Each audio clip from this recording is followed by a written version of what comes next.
It's good to be back. And then there's this story. A chaplain in the U.S. Army is in trouble for a Facebook post where he criticizes transgender soldiers. Fascinating story. Even more fascinating is the reaction he's getting. RT correspondent Natasha Sweet explains what all this fuss is about. A Facebook post from the Army Times page is causing major controversy within the military. This comes 1 week after President Joe Biden reverses a transgender ban within the service. Army Chaplain Major Andrew Calvert is currently under investigation for making several comments online after Defense Secretary Lloyd Austin came out in support of Biden's decision to lift the ban. Online, Calvert writes, "How is rejecting reality or biology not evidence that a person is mentally unfit or ill, and thus making that person unqualified to serve?" He goes on to say there is little difference in this than over those who believe and argue for a flat earth despite the overwhelming evidence to the contrary.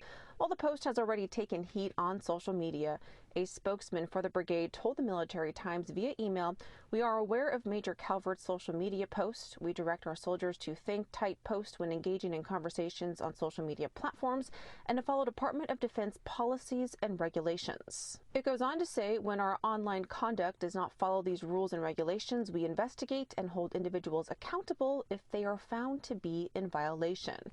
As it stands, Biden's executive order immediately prohibits any service member from being forced out of the military on the basis of gender identity. Reporting for the news with Rick Sanchez, Natasha Sweet, RT. Alex, thanks so much for that report. Right after President Biden signed into law an executive order that essentially lifted the ban on transgender soldiers in the United States, a high-ranking Army chaplain went public with his complaints about the president's policy. Here is what Major Andrew Calvert, based in Fort Hood, posted on Facebook regarding transgender soldiers who want to serve in the military. Here it is. "How is rejecting reality, biology," he puts in quotes, "not evidence that a person is mentally unfit, ill," he puts in quotes, "and thus making that person unqualified to serve?" He goes on to write, "The motivation is different, but the argument is the same. The person is a med board for mental wellness waiting to happen. What a waste of military resources and funding." So that's what he posted, right? And he's gotten in some hot water. Does the major go too far, or is he simply sharing an opinion that conflicts with the president's policy because it conflicts with his religious beliefs?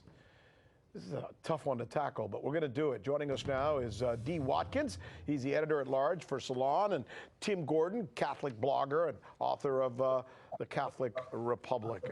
Thank you, gentlemen, so much for being with us.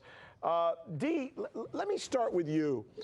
Does he, the chaplain, have a right to express an opinion that I would guess to say many, many Americans agree with because they're befuddled by this new reality? Yeah, at the end of the day, I do think he went too far. I think one of the problems that we have in this country is too many people have an inability to imagine a reality outside of their own. And when you project these views as if you're speaking for everybody in the country, then you're causing unnecessary problems. Okay, Tim, let me bring you into this conversation regarding what some people would say was offensive, that his comments weren't just an opinion, they offended people. How do you respond? I would say that he went too far, only to the same extent that the little boy in Emperor's New Clothes went too far. Moreover, he's not expressing anyone but his own opinion, and he's expressing the opinion that is fortified by science, particularly DSM-5 makes reference to gender dysphoria.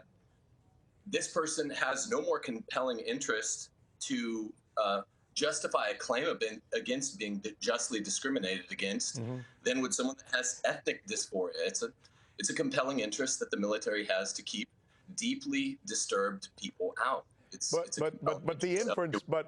Tim, the inference there is that you just made is that anyone who is a transgender is a deeply disturbed individual mentally. Do you believe that? Which, by the way, it's your right to believe it. Oh, I know it is. That's not the question. It's just a question of science. the DSM-5, which is the playbook for secular humanists. It's not my playbook. I'm a Roman Catholic, but it's the playbook for secular psychology. They describe this as a mental disorder that the military has a compelling interest to ban and to keep out. It's an important thing we have to talk about. Science does not justify robustly or even de minimis the point of view which would proscribe them from keeping out people that have seriously deficient judgment. Let's say that. Tim, let me let Dee in here so he can perhaps either agree or counter you. Dee, your turn.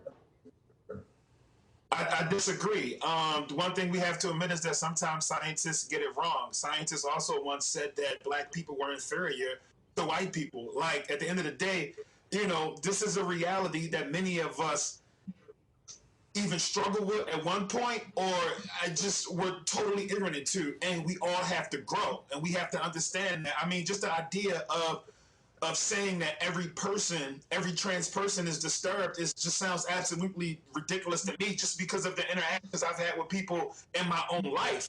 Do I claim to be a person who understands anyone who feels like they were born in the wrong body? Absolutely not. But I'm also not one to say this person is disturbed or this person shouldn't be able to serve in our military. I think anybody who meets the physical requirements, academic requirements, should be able to serve. And whatever they do in their bedroom is not my business. What about the religious teachings that most of us grow up with, whatever religion we may come up with? They all seem to say, and I'll give you the quote from the Bible, where essentially God created man to his own image.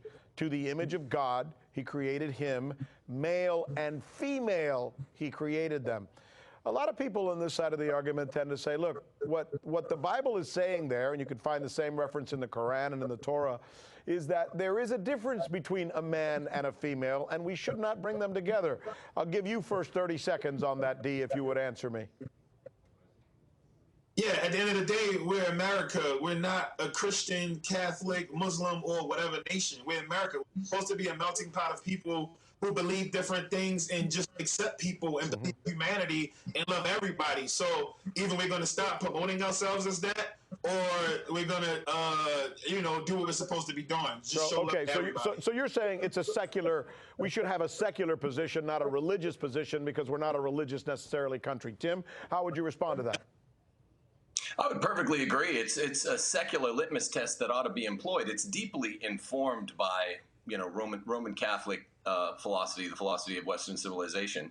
But the test ought to be a natural law test that's available to anyone. Science, and just tell me this, Dee, in 2011, 2012, whenever it was that all the people that were running around being called in the mainstream media transvestites, what happened to them overnight? They just vanished. There wasn't a corpuscle of evidence, of scientific evidence 10 seconds that showed to answer that question, Dee. 10 seconds. 10 seconds, Dee. Oh, I'm sorry. I didn't hear the question. He asked you, why did they change the term from transvestite to transgender? No science. That's all I'm saying. At the end of the day, people change, and we have to accept people. I would never, ever try. I would never block you from your religion and what you believe in, and you shouldn't block. Good conversation, gentlemen. I'm glad you both joined us, and I'm glad we had this. We appreciate it. That's our news. Thanks so much for being with us. I'm Rick Sanchez. May the